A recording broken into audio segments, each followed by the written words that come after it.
Hi friends, ಎಲ್ಲರಿಗೂ ನಮಸ್ಕಾರ. ಎಲ್ಲರೂ ಚೆನ್ನಾಗೇ ಇದ್ದೀರಾ ಅಂತ ಅಂದ್ಕೊಳ್ತಾ ಇದ್ದೀನಿ. ನಾನು ಕೂಡ ತುಂಬ ಚೆನ್ನಾಗಿದ್ದೀನಿ. ಇವಾಗ ಎಲ್ಲಿ ಹೊರಟಿದ್ದೀನಿ ಅಂತಂದರೆ ಕೋಲಾರಮ್ಮ ಟೆಂಪಲ್ಗೆ. ಈ ವಿಡಿಯೋ ಬಂದು ಫ್ರೈಡೇದಾಗಿರುತ್ತೆ. ಫ್ರೈಡೇ CET ಎಕ್ಸಾಮ್ ಇದ್ದಿದ್ದ ಕಾರಣ ತುಂಬ ರಶ್ ಇತ್ತು. ಸ್ಟೂಡೆಂಟ್ಸ್ ಎಲ್ಲ ದೇವಿ ದರ್ಶನಕ್ಕೋಸ್ಕರ ಬಂದಿದ್ದರು.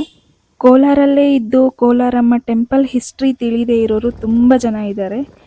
ಇವಾಗ ನನಗೆ ಗೊತ್ತಿರೋ ಅಷ್ಟು ಮಾಹಿತಿನ ನಿಮಗೆ ಶೇರ್ ಮಾಡ್ತೀನಿ. ಕೋಲಾರಮ್ಮ ದೇವಸ್ಥಾನ ಇದು ಕರ್ನಾಟಕ ರಾಜ್ಯದ ಜಿಲ್ಲೆ ಮತ್ತು ತಾಲೂಕು ಎರಡೂ ಆಗಿರುವಂಥ ಕೋಲಾರ್ನಲ್ಲಿದೆ. ಇದು 1000 ವರ್ಷಗಳಿಗಿಂತನೂ ಹಳೆಯ ದೇವಸ್ಥಾನ ಆಗಿರುತ್ತೆ. ಸುಮಾರು 10-11ನೇ ಶತಮಾನದ ದೇವಸ್ಥಾನ ಇದು. ಗಂಗರು ಮತ್ತೆ ಚೋಳರು ಆಳ್ವಿಕೆ ಮಾಡ್ತಿದ್ದ ಕಾಲದಲ್ಲಿ ಕಟ್ಟಿರೋ ದೇವಸ್ಥಾನ ಇದು. ಇಲ್ಲಿ ಕೋಲಾರಮ್ಮ ಅಂದರೆ ಮಹಿಷಾಸುರ ಮರ್ದಿನಿ ಮತ್ತು ಸಪ್ತಮಾತೃಕೆಯರನ್ನ ಆರಾಧನೆ ಮಾಡ್ತಾರೆ. ಈ ದೇವತೆ ಕೋಲಾರದ ಅಧಿದೇವತೆಯಾಗಿ ಜನಪ್ರಿಯ ಆಗಿದೆ. ಈ ದೇವಸ್ಥಾನವನ್ನ ದ್ರಾವಿಡ ಶೈಲಿಯಲ್ಲಿ ನಾವು ನೋಡಬಹುದು. ಈ ದೇವಸ್ಥಾನ ದ್ರಾವಿಡ ಶೈಲಿಯ ಪ್ರಸಿದ್ಧ ಐತಿಹಾಸಿಕ ದೇವಾಲಯ ಅಂತಾನೆ ಹೆಸರುವಾಸಿಯಾಗಿದೆ. ಮೊದಲು ಈ ದೇವಸ್ಥಾನವನ್ನ ತಲಕಾಡು ಗಂಗರು ನಿರ್ಮಿಸ್ತಾರೆ. ಮತ್ತೆ ಚೋಳರು ಇದನ್ನ ಜೀರ್ಣೋದ್ಧಾರ ಮಾಡಿ ಅಭಿವೃದ್ಧಿ ಮಾಡ್ತಾರೆ. ಈ ದೇವಸ್ಥಾನ ದ್ರಾವಿಡ ಶೈಲಿಯಲ್ಲಿ ಇರುತ್ತೆ ಅಂತ ಹೇಳಿದ್ನಲ್ಲ, ಗ್ರಾನೈಟ್ ಕಲ್ಲುಗಳಿಂದ ಈ ದೇವಸ್ಥಾನವನ್ನ ಕಟ್ಟಲಾಗಿರುತ್ತೆ. ಈ ದೇವಸ್ಥಾನದ ಮುಖ್ಯ ದ್ವಾರ 20 ಅಡಿ ಎತ್ತರ ಇರುತ್ತೆ. ಅದನ್ನ ನೀವು ವಿಡಿಯೋ ಸ್ಟಾರ್ಟಿಂಗ್ ಅಲ್ಲೇ ನೋಡಬಹುದು. ನಾವು ದೇವಸ್ಥಾನಕ್ಕೆ ಎಂಟರ್ ಆಗೋ ಬಾಗಿಲು 20 ಅಡಿ ಎತ್ತರ ಇರುತ್ತೆ.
ನೇಟಿವ್ ಪ್ಲೇಸ್ ಅಲ್ಲದೆ ಬೇರೆ ಕಡೆಯಿಂದ ಬರುವಂತಹ ಭಕ್ತಾದಿಗಳಿಗೆ ಮತ್ತೆ ಟೂರಿಸ್ಟ್ಗೆ ಈ ಟೆಂಪಲ್ ಹಿಸ್ಟ್ರಿ ಗೊತ್ತಾಗಬೇಕು ಅಂತ ಹೇಳಿ ಇಲ್ಲಿ ಸ್ವಲ್ಪ ಇನ್ಫಾರ್ಮೇಶನ್ನ ಈ ತರ ಕೆತ್ತಿದ್ದಾರೆ. ಇಲ್ಲಿ ನಾವು ನೋಡ್ಬೋದು ಗಂಗರು ಮತ್ತೆ ಚೋಳರು ಈ ದೇವಸ್ಥಾನವನ್ನ 10-11ನೇ ಶತಮಾನದಲ್ಲಿ ಕಟ್ಟಿಸಿದ್ದಾರೆ ಅಂತ. ದೇವಸ್ಥಾನದ ಒಳಗಡೆ ಎಂಟ್ರಿ ಆಗಿದ ತಕ್ಷಣ ಕಾಲು ತೊಳ್ಕೊಂಡು ಪ್ರದಕ್ಷಿಣೆ ಹಾಕಿ ನಾವು ದೇವಸ್ಥಾನದ ಒಳಗಡೆ ದೇವಿ ದರ್ಶನಕ್ಕೆ ಹೋಗ್ತಿರ್ಬೇಕಾದ್ರೆ ಎಡಗಡೆ ಬಲಗಡೆ ಮಂಟಪಗಳನ್ನು ನೋಡಬಹುದು.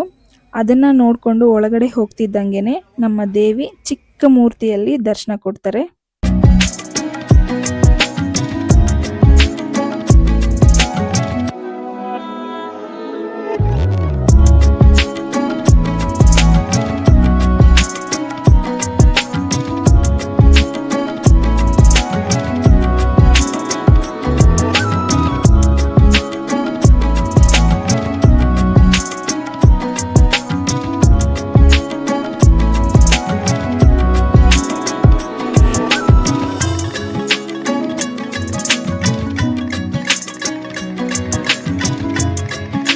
ಗರ್ಭಗುಡಿಯಲ್ಲಿ ಅಷ್ಟಭುಜಗಳ ಮಹಿಷಾಸುರ ಮರ್ದಿನಿಯ ರೂಪದಲ್ಲಿರುವ ಕೋಲಾರಮ್ಮನ ವಿಗ್ರಹ ಇರುತ್ತೆ. ದೇವಿಯ ಬಲಭಾಗದಲ್ಲಿ ಸಪ್ತಮಾತೃಕೆಯರ ಮೂರ್ತಿಗಳಿರುತ್ತೆ. ಈ ದೇವಸ್ಥಾನದ ಗೋಡೆಗಳ ಮೇಲೆ ಕನ್ನಡ ಮತ್ತು ತಮಿಳು ಭಾಷೆಯ ಸುಮಾರು 30ಕ್ಕೂ ಹೆಚ್ಚು ಶಾಸನಗಳು ಸಿಕ್ಕಿದವಂತೆ. ಈಗ ನಾವು ನೋಡೋದಕ್ಕಾಗಲ್ಲ, ಯಾಕಂದ್ರೆ ಗೋಡೆ ಸೌದು ಅಕ್ಷರಗಳು ಸರಿಯಾಗಿ ಕಾಣೋದಿಲ್ಲ. ಮೈಸೂರು ಮಹಾರಾಜ ಸಹ ಈ ದೇವಿಯ ಭಕ್ತರಾಗಿದ್ರಂತೆ. ಇಲ್ಲಿ ದೇವಿಯ ದರ್ಶನವನ್ನು ಪ್ರತ್ಯೇಕವಾಗಿ ಮಾಡಬಹುದು. ನಾವು ಡೈರೆಕ್ಟಾಗಿ ನೋಡೋದಕ್ಕಿಂತ ಕನ್ನಡಿಯಲ್ಲಿ ತುಂಬ ಚೆನ್ನಾಗಿ ದರ್ಶನ ಆಗುತ್ತೆ. ದೇವಿ ದರ್ಶನ ಮುಗಿಸ್ಕೊಂಡು ಮುಂದೆ ಹೋದಂಗೆ ಚೇಳಮ್ಮ ದರ್ಶನ ಆಗುತ್ತೆ ನಮಗೆ. ಇಲ್ಲಿ ಪ್ರತ್ಯೇಕವಾಗಿ ಚೇಳನ್ನು ಕೂಡ ಆರಾಧಿಸ್ತಾರೆ. ಪ್ರತಿ ವರ್ಷ ಕೋಲಾರಮ್ಮ ಹುಟ್ಟಿದ ದಿನವನ್ನು ವಿಜೃಂಭಣೆಯಿಂದ ಆಚರಣೆ ಮಾಡ್ತಾರೆ. ಪ್ರತಿ ಶುಕ್ರವಾರ ವಿಶೇಷ ಪೂಜೆ ಕೂಡ ನಡೆಯುತ್ತೆ ಇಲ್ಲಿ. ಕೋಲಾರಿನ ಜನತೆ ಈ ದೇವಿಯನ್ನ ಕೋಲಾರನ್ನ ಕಾಪಾಡುವ ದೇವತೆ, ಕೋಲಾರಿನ ಕಾವಲಿನ ದೇವತೆ ಅಂತ ಹೇಳಿ ನಂಬ್ತಾರೆ. ಕೋಲಾರಲ್ಲೇ ಇದ್ದು, ಕೋಲಾರ ಸುತ್ತಮುತ್ತನೇ ಇದ್ದು ಇನ್ನೂ ಕೋಲಾರಮ್ಮನ ಟೆಂಪಲ್ಗೆ ಬಂದಿಲ್ಲ, ಕೋಲಾರಮ್ಮನ ದರ್ಶನ ಮಾಡ್ಕೊಂಡಿಲ್ಲ ಅಂತಂದರೆ ತಪ್ಪದೆ ಟೈಮ್ ತಗೊಂಡು ಕೋಲಾರಮ್ಮ ಟೆಂಪಲ್ಗೆ ಬಂದು ದೇವಿ ದರ್ಶನ ಮಾಡ್ಕೊಳ್ಳಿ. ಕರ್ನಾಟಕ ಕೋಲಾರ ಅಂತಲೇ ಅಲ್ಲ, ಬೇರೆ ಸ್ಟೇಟ್ಸ್ ಕಡೆಯಿಂದನೂ ಯಾರಾದರೂ ದೇವಿ ದರ್ಶನ ಮಾಡಬೇಕು ಅಂತ ಆಸೆ ಇದ್ದರೆ ತಪ್ಪದೆ ಬಂದು ಇಲ್ಲಿ ದರ್ಶನ ಮಾಡಿ.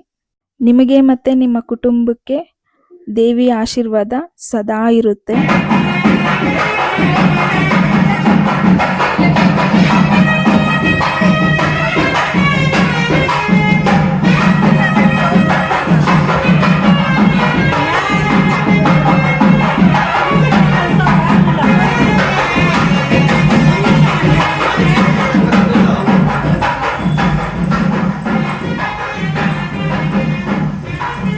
ಈ ದೇವಸ್ಥಾನದ ಬಗ್ಗೆ ನನಗೆ ಗೊತ್ತಿರುವಂತಹ ಇನ್ಫಾರ್ಮೇಷನ್ನ ನಿಮಗೆಲ್ಲ ಶೇರ್ ಮಾಡಿದ್ದೀನಿ. ಹಾಗೆ ಈ ವಿಡಿಯೋ ನಿಮಗೆ ಇಷ್ಟ ಆಗಿದೆ ಅಂತಲೇ ತಿಳ್ಕೊತಾ ಇದ್ದೀನಿ. ಈ ವಿಡಿಯೋ ನಿಮಗೆ ಯೂಸ್ಫುಲ್ ಆಗಿ ಇರುತ್ತೆ ಅಂತಲೂ ಅನ್ಕೋತಾ ಇದ್ದೀನಿ. ಈ ವಿಡಿಯೋ ಇಷ್ಟ ಆಗಿದ್ದರೆ ಲೈಕ್ ಮಾಡಿ, ಹಾಗೆ ನಿಮ್ಮ ಫ್ಯಾಮಿಲಿ ಫ್ರೆಂಡ್ಸ್ಗೆ ಶೇರ್ ಮಾಡಿ. ಹಾಗೆ ಹೊಸದಾಗಿ ವಿಡಿಯೋಸ್ ನೋಡ್ತಿರೋರು ನಮ್ಮ ಚಾನಲ್ನ ತಪ್ಪದೆ ಸಬ್ಸ್ಕ್ರೈಬ್ ಮಾಡ್ಕೊಳ್ಳಿ. Thank you.